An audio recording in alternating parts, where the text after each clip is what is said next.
Movie का आगाज ड्रैक्युला Romania Prince जो एबल की औलाद में से था की तैयारियों से होता है, जो टर्क्स के अपने मुल्क घुस आने पर उनको मार भगाने के लिए कर रहा होता है। जंग शुरू करने से पहले वो अपनी बीवी एलिजाबेथ को उसकी वापसी तक वहाँ का इंचार्ज बना देता है। उसकी वापसी पर उसे इल्म होता है कि उसके एडवाइजर्स ने उसकी बीवी को मार दिया है और उस पर भी हमले करने की कोशिश करते हैं। वो उन सब का मुकाबला करता है और उन्हें मार देता है, सिवाय एक के जो उसके साथ वफादार था। ड्रैक्युला को सबको कत्ल करने की सजा में अपनी बाकी की जिंदगी अकेले गुजारने का कर्ज किया जाता है। सदियों बाद लियोनार्डो वैन हेल्सिंग का ग्रुप जंगल में दिखाया जाता है, जहाँ लाइट ब्रिंगर जो कि वाहिद हथियार है जिससे ड्रैक्युला को मारा जा सकता है, को चुराने आया होता है। हालात देखकर उनका लीडर उनमें से दो लड़कियों एलिना और एस्मी को लाइट ब्रिंगर वहाँ से ले जाने को और आधे रास्ते में मिलने को कहता है। वो लाइट ब्रिंगर लेके वहाँ से चली जाती हैं। तभी उनके ग्रुप पर रात का हमला हो जाता है। दूसरी तरफ एलिना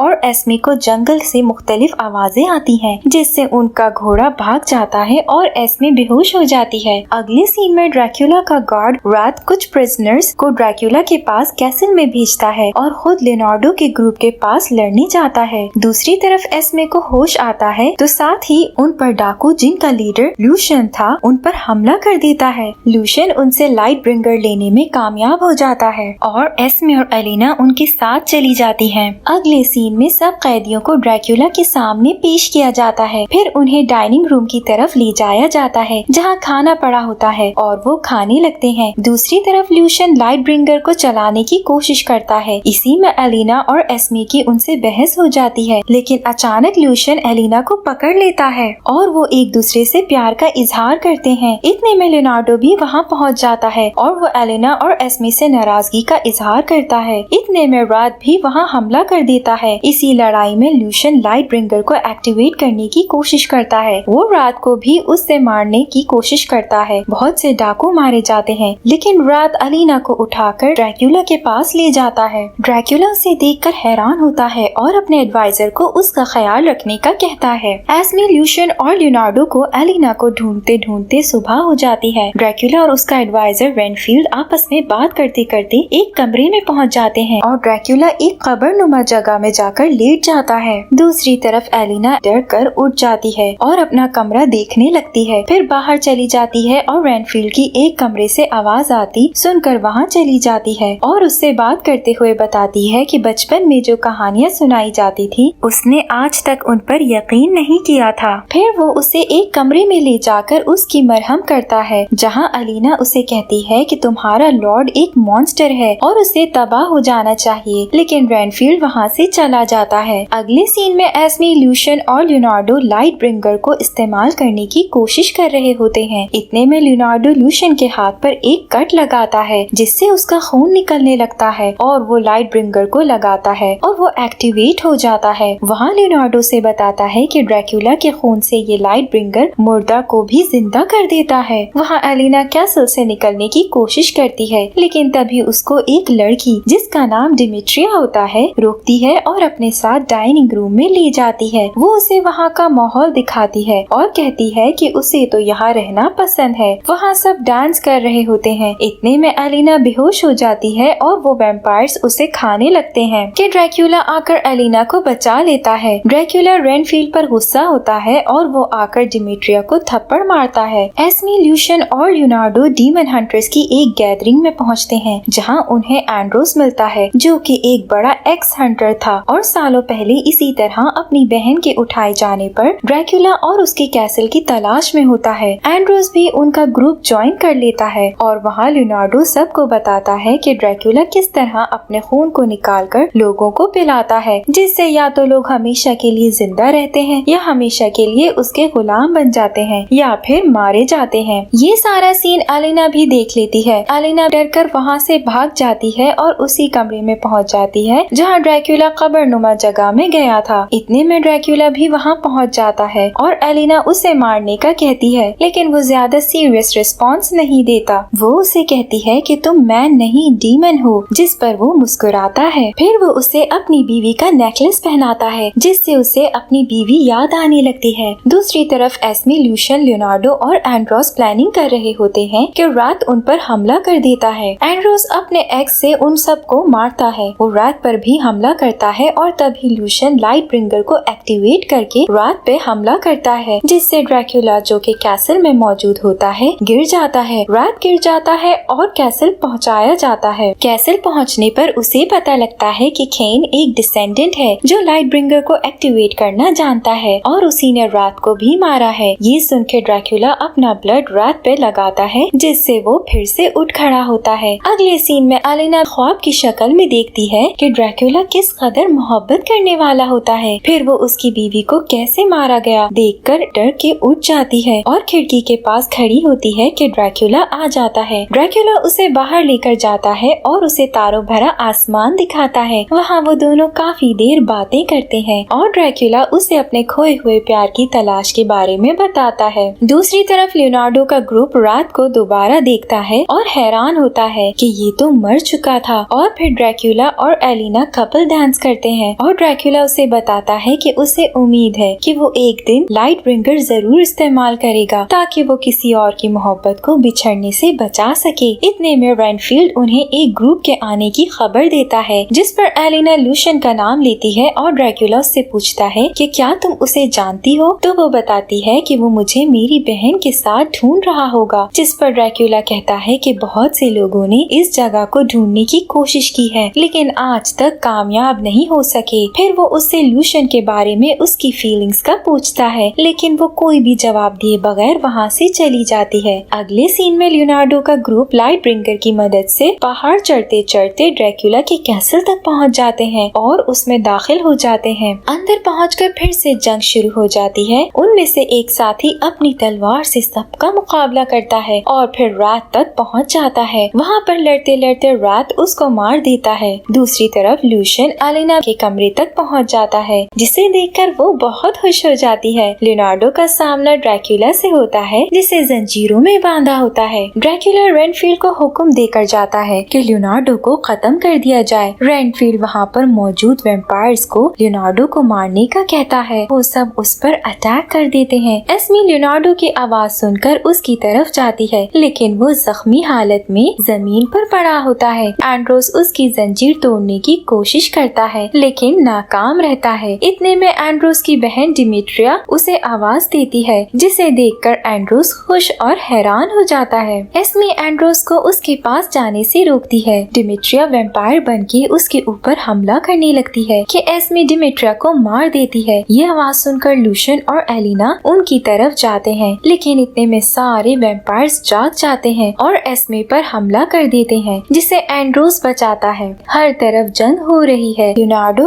अपने क्रॉसबो से छत को तोड़ देता है, जिससे डे लाइट अंदर आने लगती है और वो अपने ग्रुप के बाहर जाने का रास्ता बनाता है, जिन्हें डे लाइट में ही बाहर निकलना होता है और खुद वहाँ से रीजा रीजा होकर गायब हो जाता है। वो सब ऊपर कमरे में भागते हैं और रस्सी नीचे फेंककर नीचे उतरने लगते हैं कि रात वहाँ आ जाता है। एंड्रोस रात के सीने में लाइट ब्रिंगर मारता है और खुद वो चारों खिड़की से कूद जाते हैं और रात दीवार से जाकर टकराता है। ड्रैक्युला जो अपने कमरे में कब्रनुमा जगह में होता है वहाँ से निकलने की कोशिश कर रहा होता है कि इतने में सूरज ढल जाता है। वो जल्दी से ऊपर जाता है तो रात को फिर से गिरा हुआ पाता है। फिर उसे अपनी बीवी का वो नेकलेस जो उसने एलिना को दिया होता है नजर आता है, जिसे देखकर वो गुस्से में आ जाता है और वो गुस्से से चीखने लगता है। लियोनार्डो का ग्रुप सारे डीमन हंटर्स को इकट्ठे करते हैं और एक दफा फिर ड्रैक्युला के कैसल में उसे तबाह करने जाते हैं। ड्रैक्युला सब वेम्पायर्स को उनके लीडर को खत्म करने का कहता है। लूशन ड्रैक्युला पर हमला करता है। सब लड़ रहे होते हैं कि ड्रैक्युला की टीम में से एक बंदा एलिना को भी मारता है। एलिना ड्रैक्युला को मदद के लिए बुलाती है और वो फौरन उसकी तरफ जाता है। इतने में रेनफील्ड लूशन को खाता है और उसका खून लेकर लाइट ब्रिंगर को एक्टिवेट कर देता है। एलिना ड्रैक्युला की बाहों में होती है कि रेनफील्ड उस पर पीठ पीछे वार कर देता है, जिससे ड्रैक्युला गिर जाता है। रेनफील्ड तब उसे बताता है कि वो ही था जिसने सालों पहले ड्रैक्युला की बीवी एलिजाबेथ को भी मारा था और आज भी उसने उससे बेवफाई की। इतने में लूशियन एस्मी की तरफ चाकू फेंकता है जो एस्मी रेनफील्ड की गर्दन पे मारती है और वो मर जाता है। एंड्रोस फिर से ड्रैक्युला पर हमला करने लगता है लेकिन लूशियन उसे रोक देता है। एलिना उसे उठाकर कमरे में ले आती है और वो फिर उसी कब्र में जा लेट जाता है। एलिना उससे भीख मांगती है कि वो खुद को सही कर ले लेकिन वो उसे ये कहकर चुप करवा देता है कि मुझे तुम्हारे साथ ये आखिरी लम्हे गुजारने दो, ये लम्हे सदियों से बेहतर लम्हे हैं। यूं मूवी के आखिरी सीन में लूशियन टूटे दिल के साथ वापस चला जाता है और एलिना अपनी मोहब्बत ड्रैक्युला के इंतजार में वहीं रहती है और ऐसे मूवी खत्म हो जाती है।